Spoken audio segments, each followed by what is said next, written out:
पता है दिल्ली में ना बुक फेयर लगा हुआ था जो पुस्तक मेला कहते हैं ना, पुस्तक मेला 2026।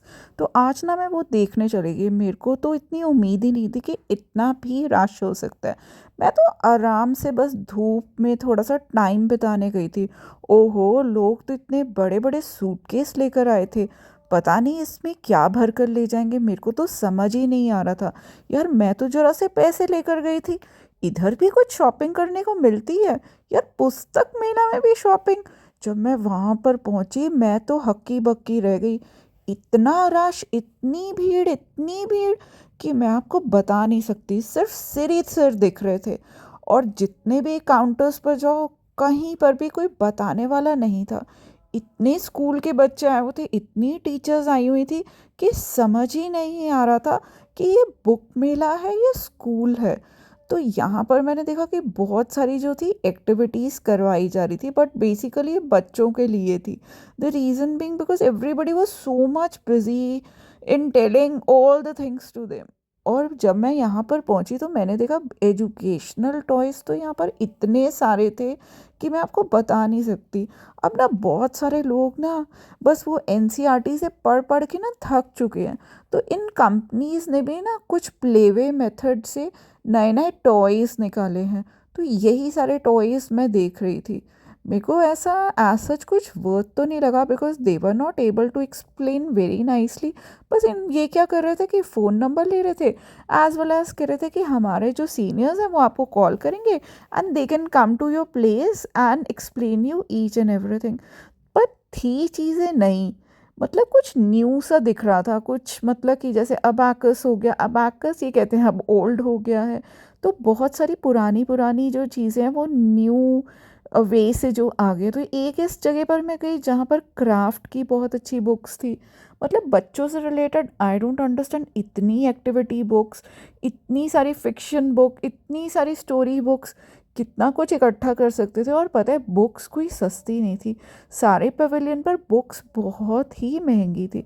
पर देखने में मज़ा आ रहा था, बहुत सारे बच्चे खरीद भी रहे थे। पर आप गैस कर सकते कि मैं किसको ढूंढ रही थी? मैं ढूंढ रही थी डायमंड कॉमिक्स और चंपक को।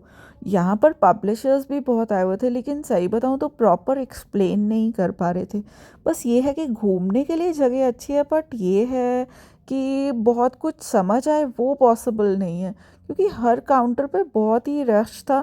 और इतनी बुक्स को जरा से टाइम में जज करना इज़ वेरी डिफ़िकल्ट। कौन सी बुक खरीदी जाए, कौन सी नहीं खरीदी जाए। एक्टिविटी बुक्स तो बहुत थी। फिर ये मैंने देखी ओरिगेमी की। इन्होंने बताया 450 का पैक, मेरे को तो बहुत ज़्यादा लगा। उन्होंने कहा कि ओरिगेमी की कुछ डिफरेंट शीट्स आती है, आप लेकर जाकर देखो, इससे बनाओ, इससे स्ट्रेस रिलीव होता है। मेरे को तो समझ नहीं आया कि स्ट्रेस कैसे रिलीव होता है। जब मैंने उनसे थोड़ा सा पूछने की कोशिश करी तो अंकल को गुस्सा आ गया। उन्होंने कहा आप नए हो ना, आपको नहीं पता कि ओरिगेमी के कितने फ़ायदे होते हैं। आप पहले जाके गूगल पर चेक कर लो, जब आपको समझ आए तो आप खरीद लेना। यार ये भी कोई बात है करने की? आपको समझाना तो चाहिए ना, आपको कुछ सैम्पलिंग तो बाहर रखनी चाहिए ना। कोई बनाने वाला तो है, 400 रुपये खर्चने की बात नहीं है।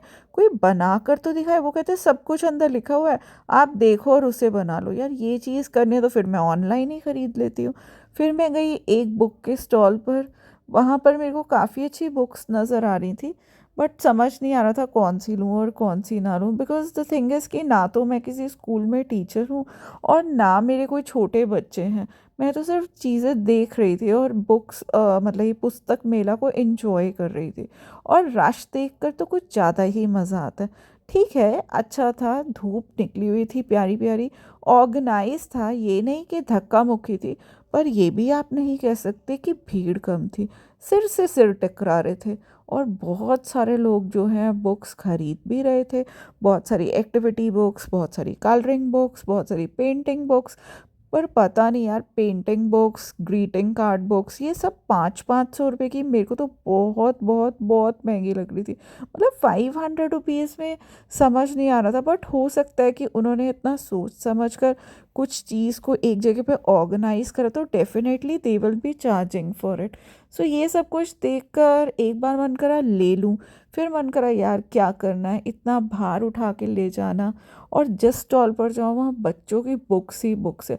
यार आजकल तो बच्चों के बल्ले बल्ले हो गए, इतनी सुंदर सुंदर बुक्स आई हो ना। आप यही बुक्स देख लो, आर हेल्पर्स एक्टिविटीज़ की, पर कोई भी बुक 250 रुपये से कम नहीं थी यार।